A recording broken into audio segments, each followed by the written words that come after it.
What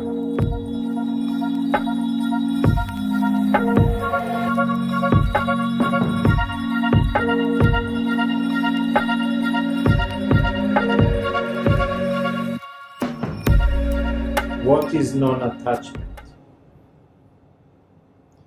As thoughts arise, destroying them utterly without any residue in the very place of their origin is non-attachment.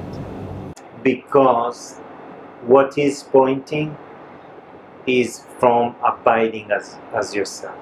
And from abiding as yourself, Right. and Like that. in that moment it probably is abiding for length enough with totally living, renouncing the world, the thoughts about the world, not being active at all. So as thoughts arise, destroying them utterly without any residue in the very place of their origin is non-attachment. That means is not following the thoughts at all. How's that done in daily life? Okay, and let me phrase that can you live in this world of out there with no thoughts? Can you run a business without no thoughts? Can you be a doctor without no thoughts? Not really. It means you have to leave the world for some time, and for this, probably, you have to be silent, no talking. So there is enough, and being so still and alert, an inner stillness and alert, there's no perpetuation, there's nothing to talk, there's nothing to, no thought is of any interest.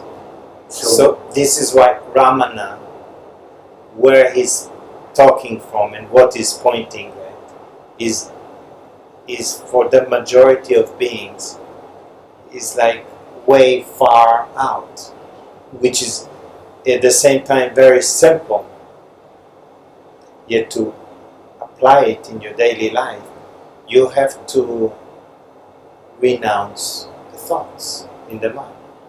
Now, even let's say we got together and there is talking blah blah blah blah blah blah blah, we gave attention to thoughts. So he is talking about as thoughts arise, destroying them utterly without any residue.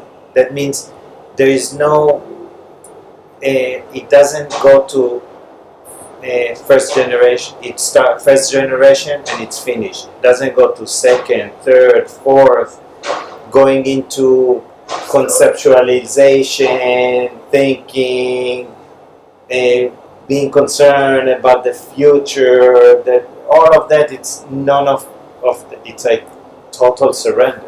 So when he talks, he has thoughts. Yeah, except he's all, it's like when you cross the other side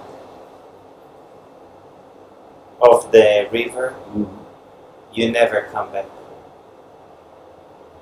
So then how does he carry on the conversation and answer the question? His identity returned back to himself.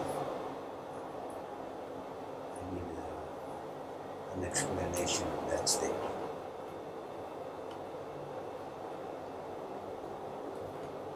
He's crossed the other side.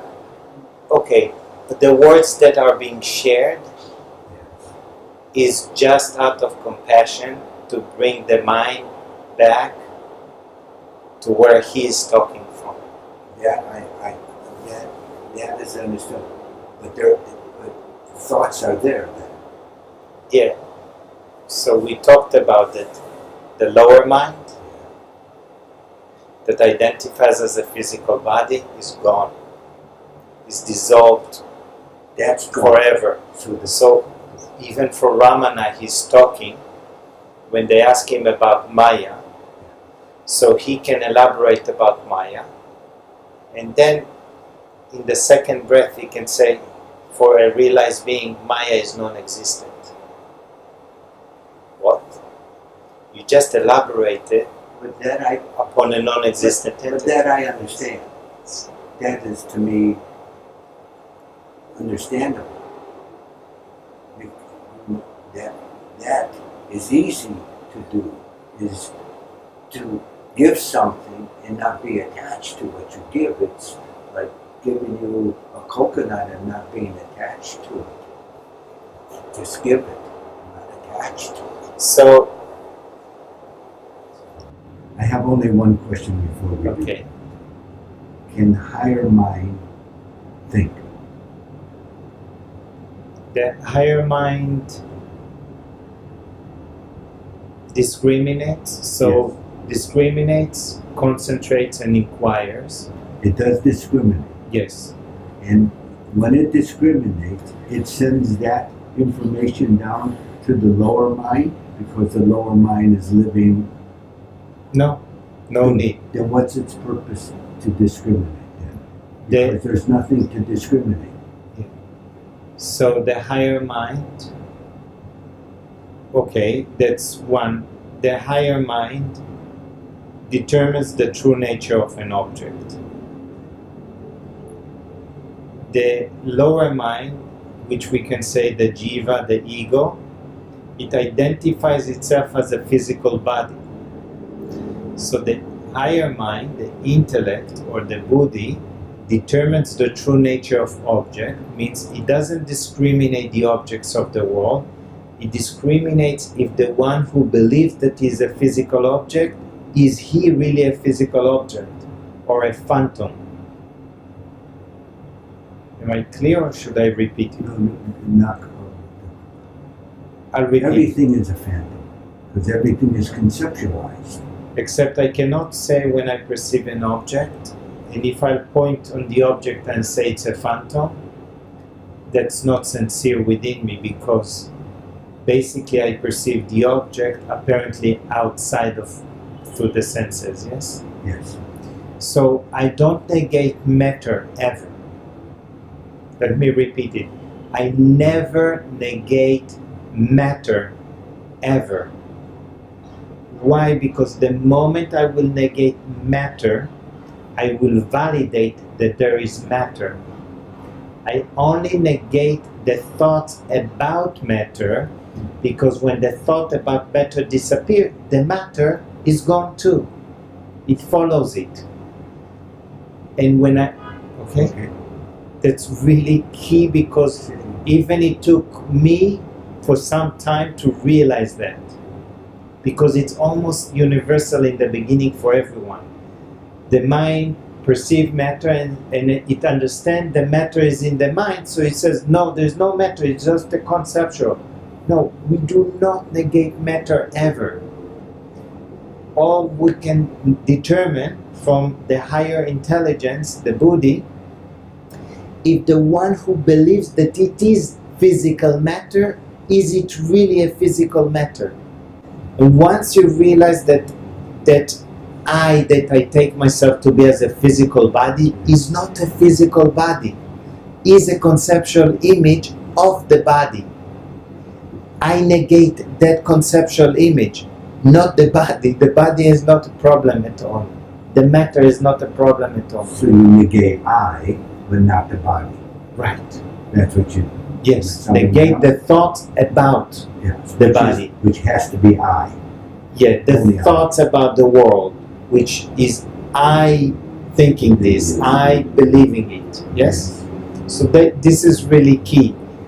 And where do I realize it? Is when the attention is more withdrawn to awareness and thoughts. Because when the thoughts are synchronized with matter, the thoughts can be hidden. So hidden means I don't see that the matter is a projected image. You believe it is. Then there is the matter. Then it's real for you. Yes, there is the matter. So I'll give another example to try to clarify. When speech is happening, I don't see the thoughts prior to them, right? They're synchronized. Right. Speech is matter. Thought is subtle. So when speeches happen, they're already synchronized. That's where you can be with no thoughts while speaking is happening and experience presence of awareness. When the attention is directed to object, the same way the thought is synchronized with the object. So it's hidden. So if I will negate the matter, I actually don't see, the Buddhi doesn't see what to negate really. Because the Buddhi determines the true nature of an object. And it doesn't examine the object. It examines the thoughts about the objects.